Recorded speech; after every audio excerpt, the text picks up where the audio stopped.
ವಾಕ್ಶ್ರವಣ ಸಂಸ್ಥೆ ಪ್ರಾಯೋಜಿತ ಕಾರ್ಯಕ್ರಮ ವಾಕ್ಶ್ರವಣದ ಸಂಜೀವಿನಿ. ಸೊ ವಾಕ್ಶ್ರವಣ ತೊಂದರೆಯಿಂದ ಬಳಲುವವರಿಗೆ ಒಂದು ನೆಮ್ಮದಿ ಕೊಡುವಂತಹ ಒಂದು ಸಂಸ್ಥೆ. ಇದರಲ್ಲಿ ಅಕಾಡೆಮಿಕ್ ಪ್ರೋಗ್ರಾಮಿಂದ ಹಿಡಿದು ಕ್ಲಿನಿಕಲ್ ಸರ್ವಿಸಿಂದ ಹಿಡಿದು ಎರಡನ್ನೂ ಇರುವಂತಹ ಒಂದು ಸಂಸ್ಥೆ ಅಂತಲೇ ಹೇಳಬೇಕಾಗುತ್ತೆ. 2 ವರ್ಷದ ವಯಸ್ಸಿನ ಮಗುಗೆ ಸುಮಾರು ಒಂದು 150ರಿಂದ 300 ಪದಗಳ ಒಂದು ಸಾಮರ್ಥ್ಯ ಇರುತ್ತೆ. ವಾಕ್ಶ್ರವಣದ ಸಮಸ್ಯೆಗಳ ಕುರಿತಾಗಿ ತಜ್ಞರಿಂದ ಭರಪೂರ ಮಾಹಿತಿ, ಪರಿಹಾರ. ಮಗು ಏನು ಚಾಕ್ಲೇಟ್ ಬೇಕು ಅಂದಾಗ ಅದು ಕೇಳೋ ರೀತಿನ ಕಲ್ಸ್ಕೊಡ್ಬೇಕು ಮಗುಗೆ. ಅಂದ್ರೆ ಕೌಶಲ್ಯಗಳ ತರಬೇತಿ ಅಲ್ಲಿ ಕೊಡಬೇಕಾಗತ್ತೆ. ತಿದ್ದೋದು, ಕರೆಕ್ಷನ್ ಮಾಡ್ತಾ ಇದ್ರೆ ಓವರ್ ಆಂಗ್ಸೈಟಿ ಪೋಷಕರು ತೋರಿಸಿದ್ರು ಕೂಡ ಮಕ್ಕಳಲ್ಲಿ ಈ ತರ ಒಗ್ಗುವಿಕೆ ಆ ಥರ ಎಲ್ಲ ಬರೋ ಕಾರಣಗಳು ಒಂದು ಕಾರಣ ಆಗುತ್ತೆ. ಯಾಕಂದ್ರೆ ಶ್ರವಣ ಯಂತ್ರ ಹಾಕೋದ್ ಕೂಡಲೇ ಮಗುಗೆ ಮಾತು ಅರ್ಥ ಆಗೋದಿಲ್ಲ, ಮಾತು ಬರೋದು ಇಲ್ಲ. ಯಾಕಂದ್ರೆ ಶ್ರವಣ ಯಂತ್ರ ನಮ್ಮ ಶ್ರವಣವನ್ನು ರೀಪ್ಲೇಸ್ ಮಾಡಲ್ಲ. ಅಥವಾ ಅವ್ರ ಕಿವಿ ಒಳಗೆ ಅವರೇ ದೊಡ್ಡವ್ರನ್ನ ನೋಡಿರ್ತಾರೆ, ಅನುಕರಣೆ ಮಾಡ್ತಾರೆ, ಅವ್ರ ಬಡ್ಸ್ ಹಾಕೊಳ್ಳೋದು ನೋಡಿರ್ತಾರೆ. ಇದೇ ನವೆಂಬರ್ 27ರಿಂದ ಪ್ರತಿ ಶನಿವಾರ ಹಾಗೂ ಭಾನುವಾರ ಸಂಜೆ 5:30ಕ್ಕೆ.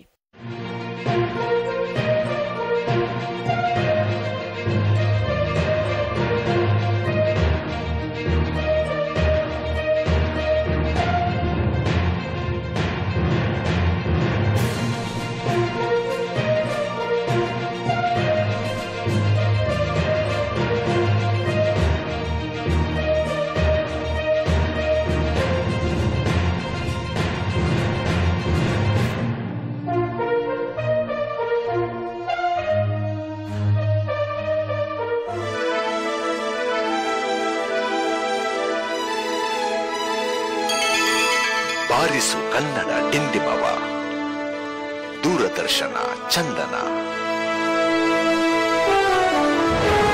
ಇದು ಕನ್ನಡ ವಾಹಿನಿ.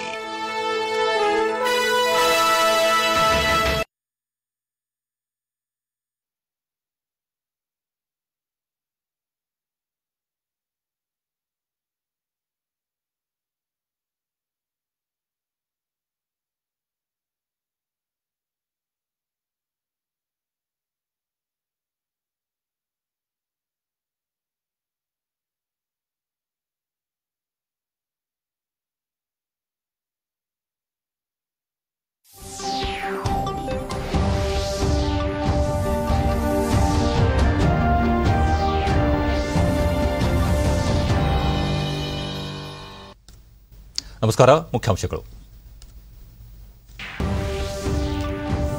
ವಿಧಾನಮಂಡಲದ ಉಭಯ ಸದನಗಳು ಅನಿರ್ದಿಷ್ಟಾವಧಿ ಮುಂದೂಡಿಕೆ. 3,320 ಕೋಟಿ ರೂಪಾಯಿಯ ಪೂರಕ ಬಜೆಟ್ ಸೇರಿದಂತೆ ಮಹತ್ವದ ವಿಧೇಯಕಗಳಿಗೆ ಅನುಮೋದನೆ. ಉಪನ್ಯಾಸಕರ ನೇಮಕಾತಿಗೆ ತಮಿಳುನಾಡು ಮಾದರಿಯಲ್ಲಿ ಹೊಸ ಪದ್ಧತಿ ಜಾರಿಗೆ ಚಿಂತನೆ. ಶಾಸಕರ ನಿಧಿಗೆ ತಲಾ 2 ಕೋಟಿ ರೂಪಾಯಿ ಅನುದಾನ. ಬಸವರಾಜ ಬೊಮ್ಮಾಯಿ. ಶತಮಾನಗಳ ಅನುಭವದಿಂದ ಭಾರತದಲ್ಲಿ ಪ್ರಜಾಪ್ರಭುತ್ವ ವ್ಯವಸ್ಥೆ ರೂಪುಗೊಂಡಿದೆ. ಪ್ರಜಾತಂತ್ರ ನಮ್ಮ ಸಂಸ್ಕೃತಿ, ಜೀವನ ಮೌಲ್ಯ, ಬದುಕಿನ ಮಾರ್ಗ. ಪ್ರಧಾನಿ ನರೇಂದ್ರ ಮೋದಿ.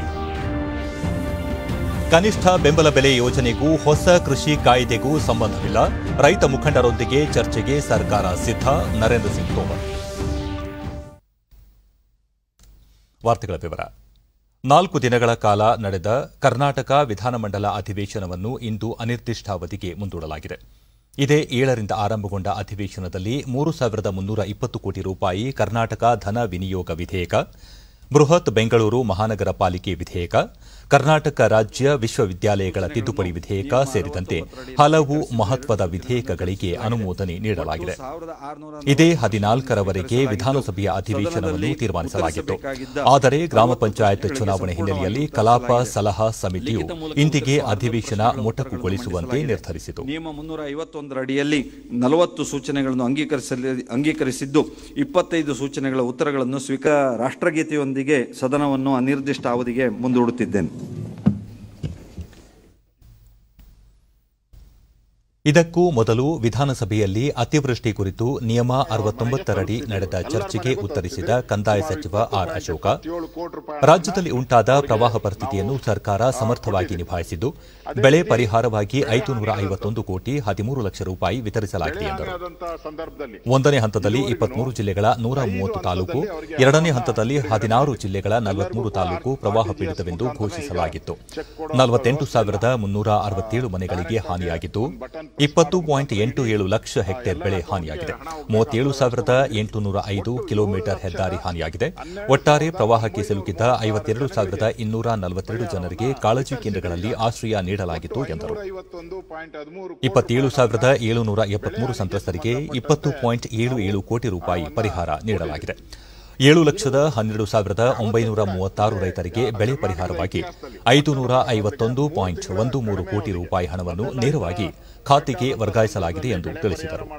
ಸಮೀಕ್ಷೆ ಮಾಡಿ ಈ ತರ ಕೊಡಬೇಕಾದ್ರೆ 6 ತಿಂಗಳು ವರ್ಷಾನುಗಟ್ಟಲೆ ಟೈಮ್ ತಗೊಂತಾ ಇತ್ತು. ಫಸ್ಟ್ ಟೈಮ್ 3 ತಿಂಗಳೊಳಗಡೆ ಎಲ್ಲ ರೈತರ ಬ್ಯಾಂಕ್ ಅಕೌಂಟ್ಗೆ ನೇರವಾಗಿ ನಾವು ತಲುಪಿಸುವಂತ ವ್ಯವಸ್ಥೆಯನ್ನ ನಾವು ಮಾಡಿದ್ದೀರಿ. ಇವತ್ತು ಪೂರ್ಣ ಮನೆ ಹಾನಿ ಆದಂತವರಿಗೆ 5 ಲಕ್ಷ ರೂಪಾಯಿ, ತೀವ್ರ ಹಾನಿಯಾದಂಥ ಮನೆಗಳಿಗೆ 3 ಲಕ್ಷ ರೂಪಾಯಿ, ಭಾಗಶಃ ಹಾನಿಯಾದಂಥ ಮನೆಗೆ 50,000 ರೂಪಾಯಿ ಕೊಡುವಂತ ಹಿಂದೆ ಏನು ಕಳೆದ ಬಾರಿ 2019 ಇತ್ತು ಅದನ್ನು ಕೂಡ ಈ ವರ್ಷಕ್ಕೂ ಅದನ್ನ ಕಂಟಿನ್ಯೂ ಮಾಡಿದಿರಿ. ಇದುವರೆಗೂ ಮನೆ ಹಾನಿಯಾದಂಥ ಜನಗಳಿಗೆ ಪರಿಹಾರವಾಗಿ 151.73 ಕೋಟಿ ರೂಪಾಯಿ ಹಣವನ್ನ ನಾವು ಬಿಡುಗಡೆ ಮಾಡಿದಿರಿ. ಅದಕ್ಕೂ ಈ ಬಿಲ್ಗೂ ಸಂಬಂಧ ಇಲ್ಲ. ಈ ಮಧ್ಯೆ ವಿಧಾನ ಪರಿಷತ್ತಿನಲ್ಲಿ ಅಂಗೀಕೃತಗೊಂಡಿದ್ದ 2020ನೇ ಸಾಲಿನ ಕರ್ನಾಟಕ ಕೃಷಿ ಉತ್ಪನ್ನ ಮಾರುಕಟ್ಟೆ ವ್ಯವಹಾರ ನಿಯಂತ್ರಣ ಮತ್ತು ಅಭಿವೃದ್ಧಿ ವಿಧೇಯಕವನ್ನು ಸಹಕಾರ ಸಚಿವ ಎಸ್ಟಿ ಸೋಮಶೇಖರ್ ಮಂಡಿಸಿದರು. ಬಳಿಕ ಅವರು ಎಪಿಎಂಸಿ ಕಾಯ್ದೆ ತಿದ್ದುಪಡಿಯಿಂದ ಯಾವ ರೈತರಿಗೂ ತೊಂದರೆಯಾಗುವುದಿಲ್ಲ. ರಾಜ್ಯದ 27 ಜಿಲ್ಲೆಗಳಿಗೆ ಹಾಗೂ ಅನೇಕ ಎಪಿಎಂಸಿಗಳಿಗೆ ಭೇಟಿ ನೀಡಿದಾಗ ಯಾವ ರೈತರು ಮಸೂದೆಯನ್ನು ವಿರೋಧಿಸಿಲ್ಲ. ಈ ಕಾಯ್ದೆಯು ರೈತರ ವರಮಾನವನ್ನು ಹೆಚ್ಚಿಸಲಿದ್ದು ಯಾರೂ ಕೂಡ ಆತಂಕ ಪಡುವ ಅಗತ್ಯವಿಲ್ಲ ಎಂದು ಹೇಳಿದರು. ಹೌದು ಎನ್ನುವರ ಪರವಾಗಿದೆ ಎಂದು ಭಾವಿಸುತ್ತೇನೆ. ಪ್ರಸ್ತಾವವು ಹೌದು ಎನ್ನುವರ ಪರವಾಗಿದೆ. ಪ್ರಸ್ತಾವವು ಅಂಗೀಕರಿಸಲ್ಪಟ್ಟಿದೆ ಮತ್ತು ವಿಧೇಯಕಕ್ಕೆ ಅನುಮೋದನೆ ದೊರಕಿದೆ. ವಿಧಾನ ಪರಿಷತ್ನಲ್ಲಿಂದು ಕರ್ನಾಟಕ ರಾಜ್ಯ ವಿಶ್ವವಿದ್ಯಾನಿಲಯಗಳ ತಿದ್ದುಪಡಿ ವಿಧೇಯಕಕ್ಕೆ ಅಂಗೀಕಾರ ದೊರೆತಿದೆ. ಉನ್ನತ ಶಿಕ್ಷಣ ಸಚಿವರು ಆಗಿರುವ ಉಪ ಮುಖ್ಯಮಂತ್ರಿ ಡಾ ಅಶ್ವತ್ಥ ನಾರಾಯಣ್ ಮಂಡಿಸಿ, ರಾಜ್ಯದಲ್ಲಿ 5,000 ಕಾಲೇಜುಗಳಿವೆ. ದೇಶದ 8 ವಿಶ್ವವಿದ್ಯಾಲಯಗಳಲ್ಲಿ ಮಹಾರಾಣಿ ಕ್ಲಸ್ಟರ್ ವಿಶ್ವವಿದ್ಯಾಲಯ ಸ್ವಾಯತ್ತ ಸ್ಥಾನ ಪಡೆಯುತ್ತಿದೆ. ನಮ್ಮ ವಿಶ್ವವಿದ್ಯಾಲಯಗಳ ಗುಣಮಟ್ಟವೂ ಉತ್ತಮವಾಗಿದ್ದು ಅವುಗಳನ್ನು ಇನ್ನಷ್ಟು ಸುಧಾರಿಸಲು ಈ ಕಾನೂನು ನೆರವಾಗಲಿದೆ ಎಂದರು.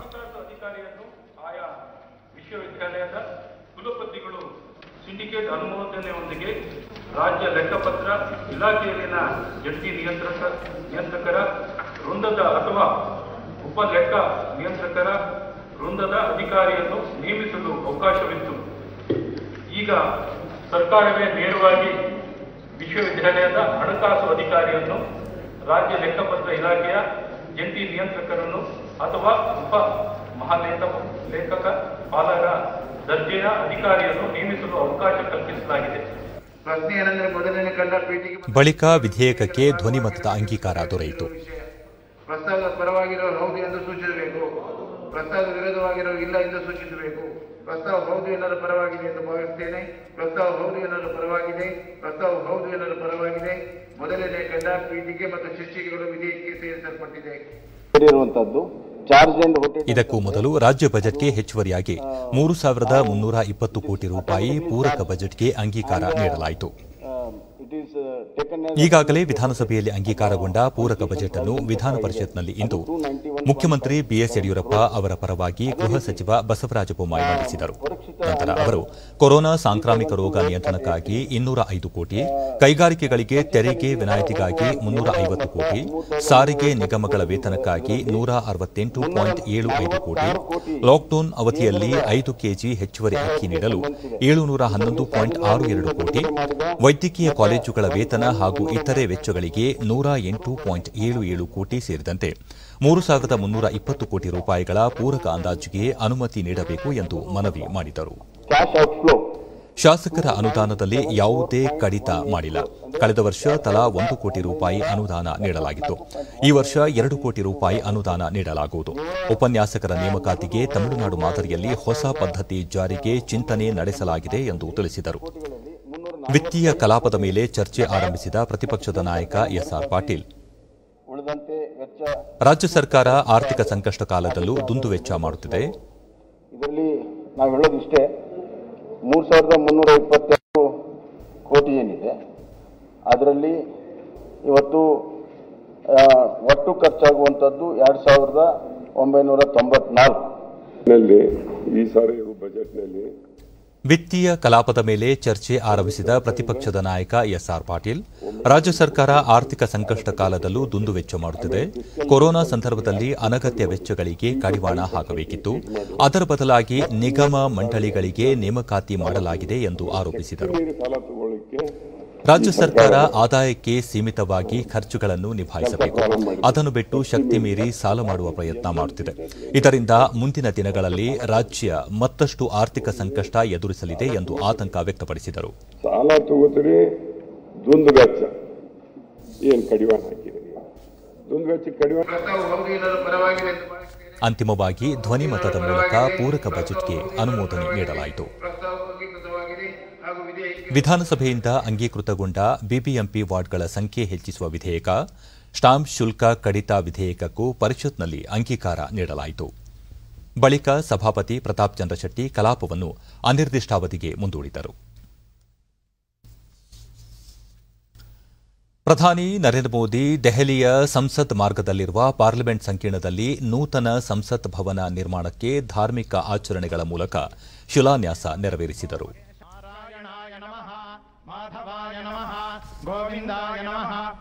वहीं इस मौके पर प्रधानमंत्री नरेंद्र मोदी ने संसद भवन के नए इमारत के शिलान्यास समारोह से संबंधित एक पट्टिका का अनावरण भी किया. ಅಡಿಗಲ್ಲು ಇರಿಸುವ ಸಮಾರಂಭದಲ್ಲಿ ವಿವಿಧ ಧರ್ಮಗಳ ಮುಖಂಡರು ಸರ್ವಧರ್ಮಗಳ ಪ್ರಾರ್ಥನೆಯನ್ನು ನಡೆಸಿದರು. Lord God of Israel, there is no God like you in heaven above or ಈ ಸಂದರ್ಭದಲ್ಲಿ ಮಾತನಾಡಿದ ಪ್ರಧಾನಿ ನರೇಂದ್ರ ಮೋದಿ, ನೂತನ ಸಂಸತ್ ಭವನದ ಕಟ್ಟಡ 21ನೇ ಶತಮಾನದ ಭಾರತದ ಆಶೋತ್ತರಗಳನ್ನು ಈಡೇರಿಸುವ ಸ್ಥಳವಾಗಲಿದೆ ಎಂದು ಹೇಳಿದರು.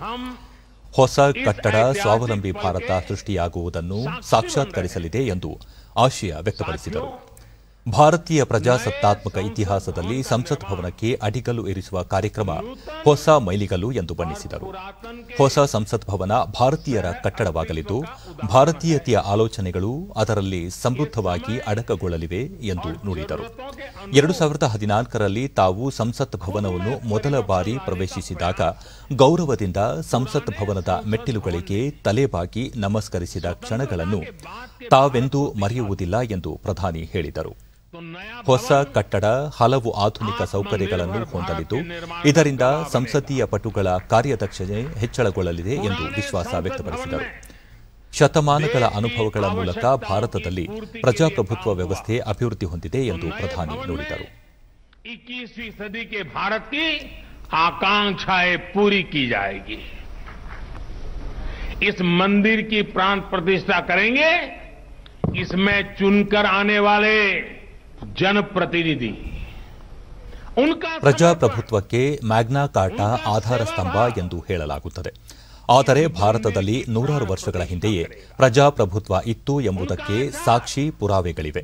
12ನೇ ಶತಮಾನದ ಕನ್ನಡದ ವಚನಕಾರ ಬಸವೇಶ್ವರರ ಕಾಲದಲ್ಲಿಯೇ ಅನುಭವ ಮಂಟಪ ಎಂಬ ಜನಸಾಮಾನ್ಯರ ಸಂಸತ್ ನಡೆಸುತ್ತಿದ್ದರು. ಪ್ರಜಾಪ್ರಭುತ್ವ ಎಂಬುದು ನಮ್ಮ ಸಂಸ್ಕೃತಿ, ಜೀವನ ಮೌಲ್ಯ ಹಾಗೂ ಬದುಕಿನ ಮಾರ್ಗವಾಗಿದೆ ಎಂದು ಪ್ರಧಾನಿ ಹೇಳಿದರು.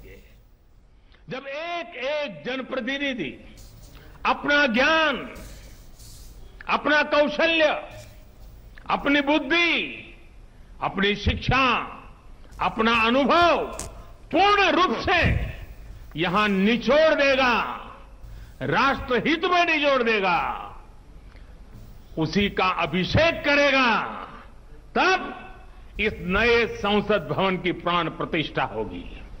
हमारे ಲೋಕಸಭಾ ಸ್ಪೀಕರ್ ಓಂ ಬಿರ್ಲಾ ಮಾತನಾಡಿ, ಹಾಲಿ ಇರುವ ಸಂಸತ್ ಭವನದ ಕಟ್ಟಡವನ್ನು ಮತ್ತಷ್ಟು ವಿಸ್ತರಿಸಲು ಅವಕಾಶವಿಲ್ಲದ ಕಾರಣ ಹೊಸ ಸಂಸತ್ ಭವನ ನಿರ್ಮಾಣದ ಅಗತ್ಯವಿದೆ ಎಂದು ಹೇಳಿದರು.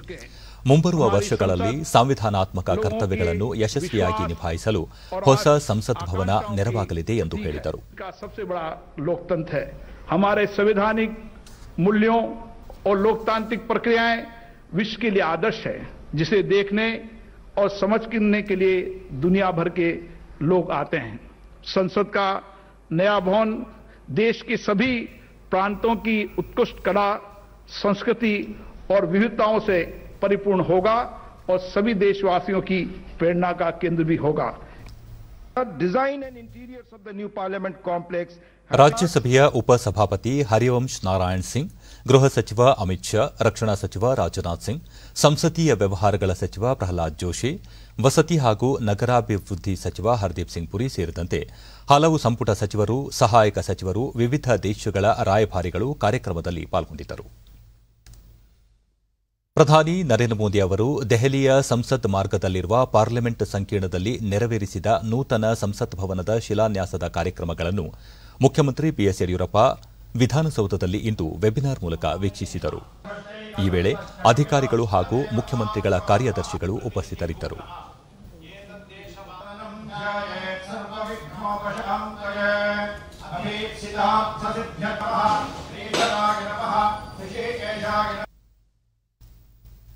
ರಾಜ್ಯಪಾಲ ವಜುಭಾಯಿ ವಾಲಾ ಕೂಡ ರಾಜಭವನದಲ್ಲಿ ಸಂಸತ್ ಭವನದ ಶಿಲಾನ್ಯಾಸ ಕಾರ್ಯಕ್ರಮ ವೀಕ್ಷಣೆ ಮಾಡಿದರು.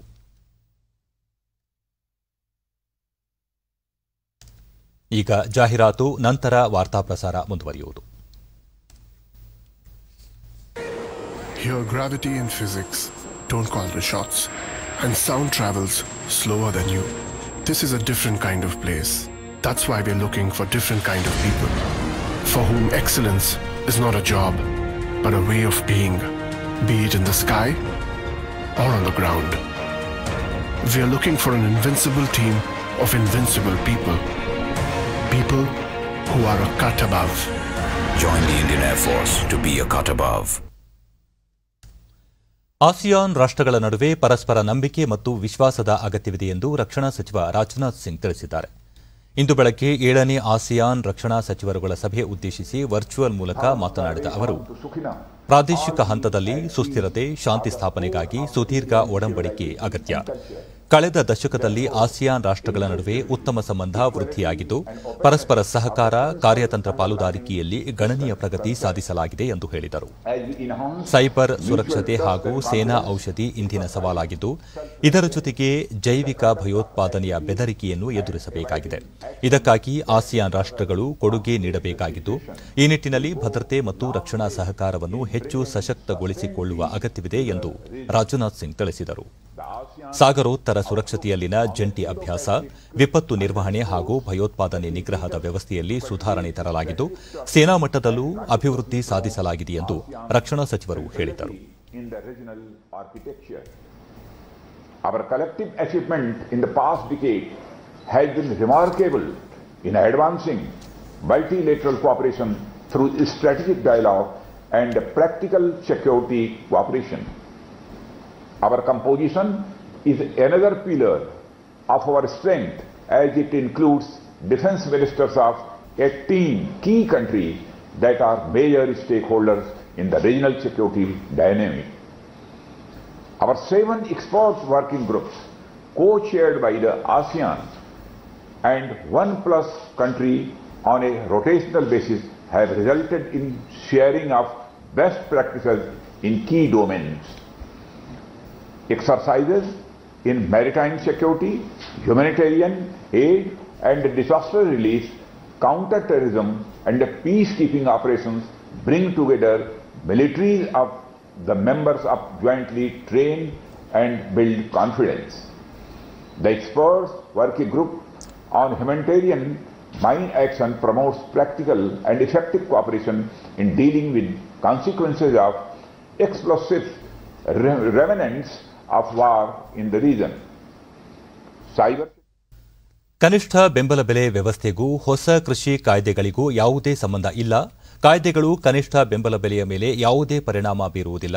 ಈ ಬಗ್ಗೆ ಪ್ರಧಾನಿ ನರೇಂದ್ರ ಮೋದಿ ಈಗಾಗಲೇ ವಿವರಿಸಿ ಎಂಎಸ್ಪಿ ವ್ಯವಸ್ಥೆ ಮುಂದುವರಿಯಲಿದೆ ಎಂದು ಭರವಸೆ ನೀಡಿದ್ದಾರೆ ಎಂದು ಕೇಂದ್ರ ಕೃಷಿ ಸಚಿವ ನರೇಂದ್ರ ಸಿಂಗ್ ತೋಮರ್ ಸ್ಪಷ್ಟಪಡಿಸಿದ್ದಾರೆ.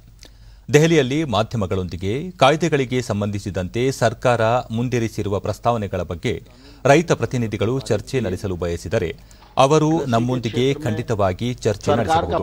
ನಾವು ಇಂತಹ ಚರ್ಚೆಗಳಿಗೆ ಸಿದ್ಧವಾಗಿದ್ದೇವೆ ಎಂದು ಹೇಳಿದರು. ಯಾವುದೇ ಕಾಯ್ದೆ ಸಂಪೂರ್ಣವಾಗಿ ದೋಷಪೂರಿತವಲ್ಲ.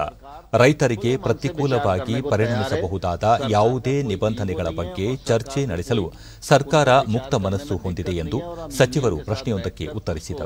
समाधान कर सकते हैं। फिर दूसरा, ಖಾಸಗಿ ಮಾರುಕಟ್ಟೆಗಳಲ್ಲಿ ರೈತರು ತಮ್ಮ ಉತ್ಪನ್ನಗಳನ್ನು ಬಲವಂತ ಮಾರಾಟ ಮಾಡಿಸಲಾಗುತ್ತಿದೆ ಎಂಬ ಕಳವಳದ ಬಗ್ಗೆ ಪ್ರತಿಕ್ರಿಯಿಸಿದ ಮತ್ತೊಬ್ಬ ಕೇಂದ್ರ ಸಚಿವ ಪಿಯೂಷ್ ಗೋಯಲ್, ಇದೊಂದು ತಪ್ಪು ಕಲ್ಪನೆ. ಇಂತಹ ನಿಬಂಧನೆ ಕಾಯ್ದೆಯಲ್ಲಿ ಇಲ್ಲ. ರೈತರು ತಮಗೆ ಇಷ್ಟ ಬಂದ ಪ್ರದೇಶಗಳಲ್ಲಿ ಮಾರುಕಟ್ಟೆಗಳಲ್ಲಿ ತಮ್ಮ ಉತ್ಪನ್ನಗಳನ್ನು ಮಾರಾಟ ಮಾಡುವ ಸ್ವಾತಂತ್ರ್ಯ ಹೊಂದಿದ್ದಾರೆ ಎಂದು ಸ್ಪಷ್ಟಪಡಿಸಿದರು. ट्रेड के लिए कानून बनाने का अधिकार है और हमने ट्रेड से संबंधित ही अपने कानून को सीमित रखा है और एपीएमसी इस कानून से कहीं भी प्रभावित नहीं होती, एमएसपी भी कहीं भी प्रभावित नहीं होती और ये सब उनको बताने की कोशिश की और फिर उनको हमने ये लिखकर भेजा कि केंद्र सरकार को किन किन कानूनों के अंतर्गत कानून बनाने का अधिकार है. We had very detailed discussions on all the laws with the union leaders.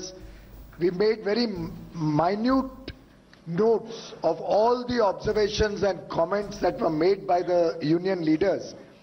And since they were not forthcoming with any specific issues, but were talking on more general terms, it is very clear on any reading of the law that this law does not affect APMCs at all.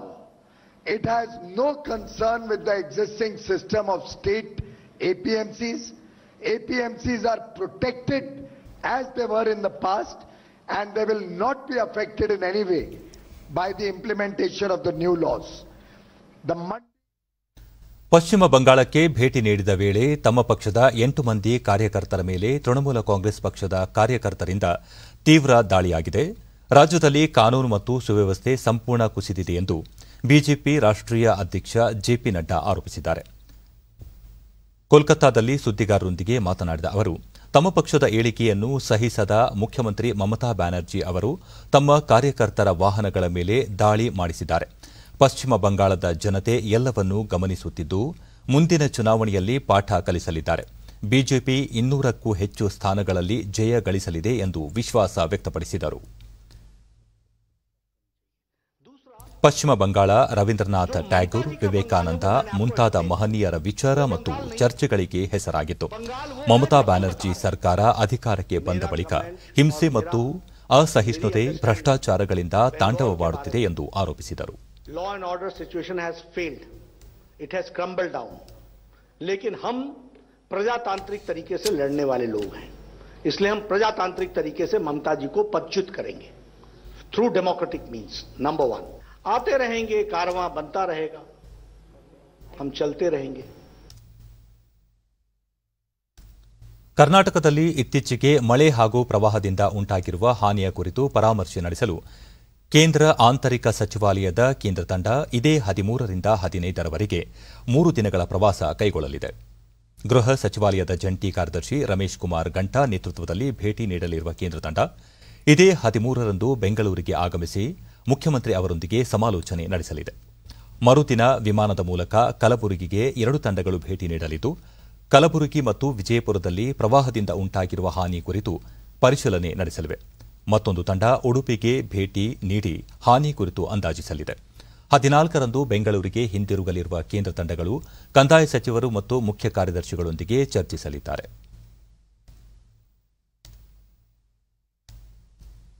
ರಾಜ್ಯದಲ್ಲಿ ಇಂದು ಹೊಸದಾಗಿ 1238 ಮಂದಿಗೆ Covid ಪ್ರಕರಣಗಳು ದೃಢಪಟ್ಟಿದ್ದು, ಇದರೊಂದಿಗೆ ಒಟ್ಟು ಸೋಂಕು ಪ್ರಕರಣಗಳ ಸಂಖ್ಯೆ 8,97,801ಕ್ಕೆ ಏರಿಕೆಯಾಗಿದೆ.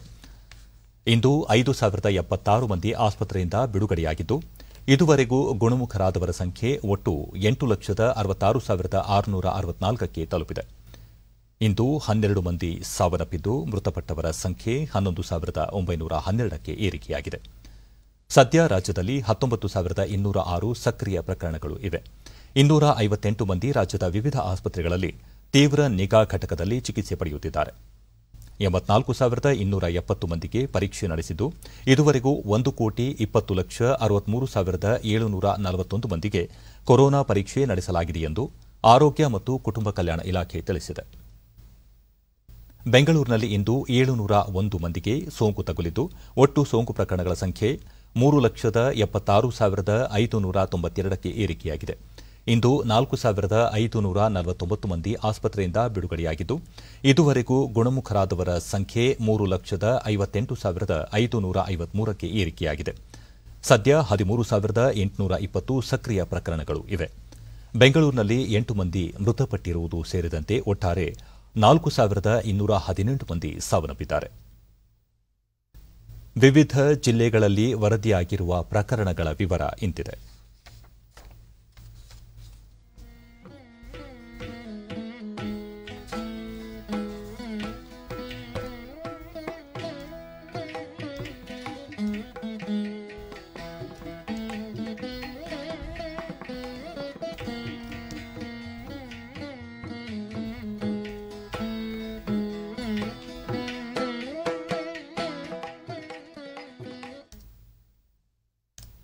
ಈಗ ಜಾಹೀರಾತು, ನಂತರ ವಾರ್ತಾ ಪ್ರಸಾರ ಮುಂದುವರಿಯುವುದು.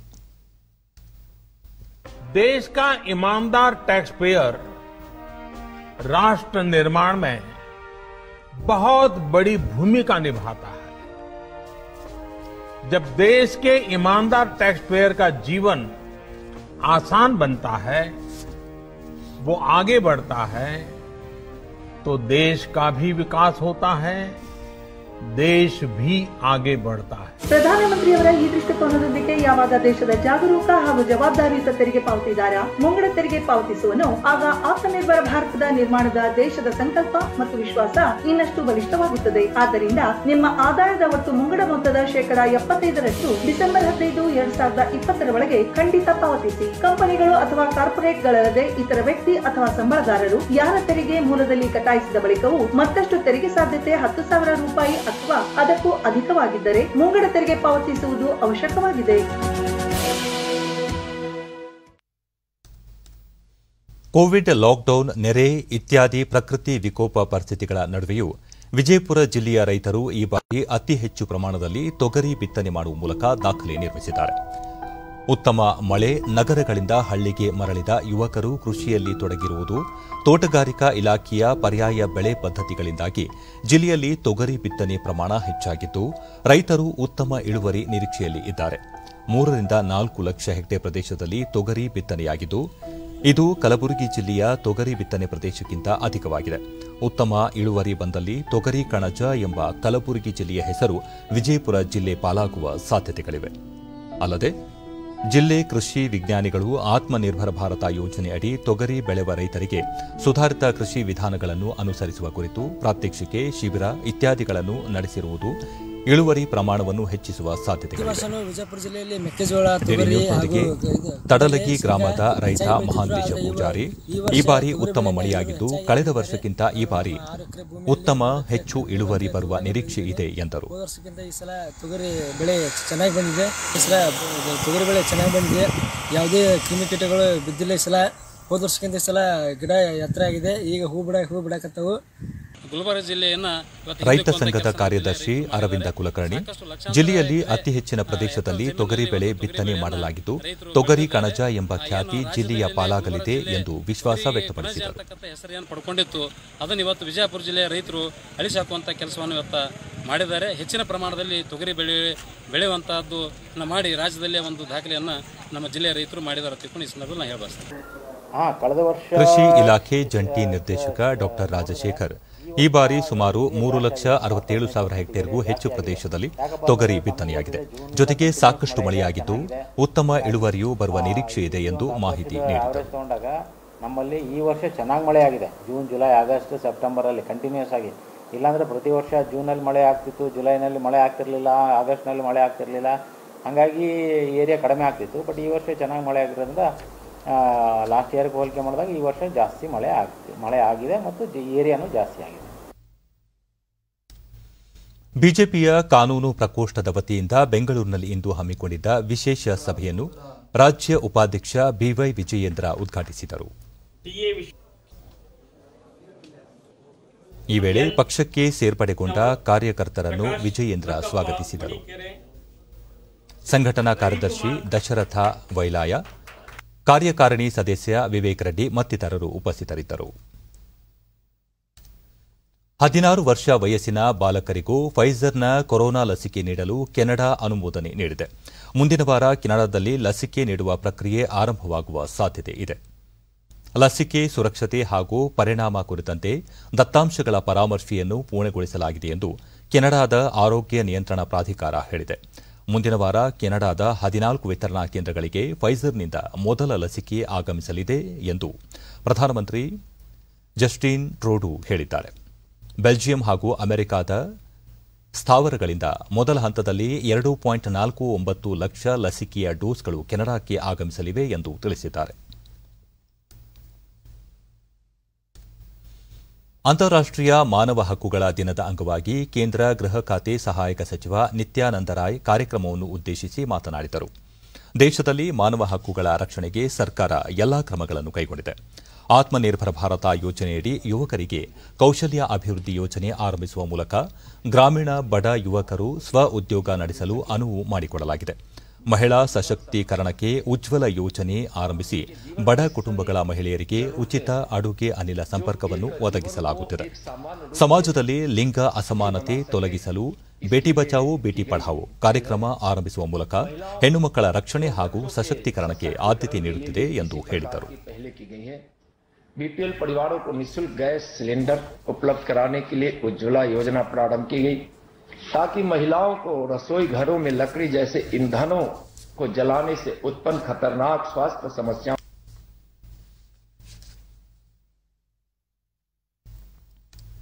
ಇನ್ನು ಹವಾವರ್ತಮಾನ. ರಾಜ್ಯದ ಹಲವೆಡೆ ಮಳೆಯಾಗಿದೆ. ಬೀದರ್ನಲ್ಲಿ ಕನಿಷ್ಠ ತಾಪಮಾನ 10.2 ಡಿಗ್ರಿ ಸೆಲ್ಸಿಯಸ್ ದಾಖಲಾಗಿದೆ. ಮುನ್ಸೂಚನೆಯಂತೆ ಮುಂದಿನ 24 ಗಂಟೆಗಳಲ್ಲಿ ದಕ್ಷಿಣ ಒಳನಾಡು ಹಾಗೂ ಕರಾವಳಿಯ ಕೆಲವೆಡೆ ಮಳೆಯಾಗುವ ನಿರೀಕ್ಷೆ ಇದೆ. ಉತ್ತರ ಒಳನಾಡಿನಲ್ಲಿ ಒಣಹವೆ ಮುಂದುವರಿಕೆ. ಬೆಂಗಳೂರು ಸುತ್ತಮುತ್ತ ಶುಭ್ರ ಆಕಾಶ, ಮುಂಜಾನೆ ಕೆಲ ಪ್ರದೇಶಗಳಲ್ಲಿ ಮಂಜು ಮುಸುಕುವ ನಿರೀಕ್ಷೆ. ಗರಿಷ್ಠ ತಾಪಮಾನ 28 ಹಾಗೂ ಕನಿಷ್ಠ 16 ಡಿಗ್ರಿ ಸೆಲ್ಸಿಯಸ್ ದಾಖಲು ಸಂಭವ. ಕೊನೆಯಲ್ಲಿ ಮತ್ತೊಮ್ಮೆ ಮುಖ್ಯಾಂಶಗಳು.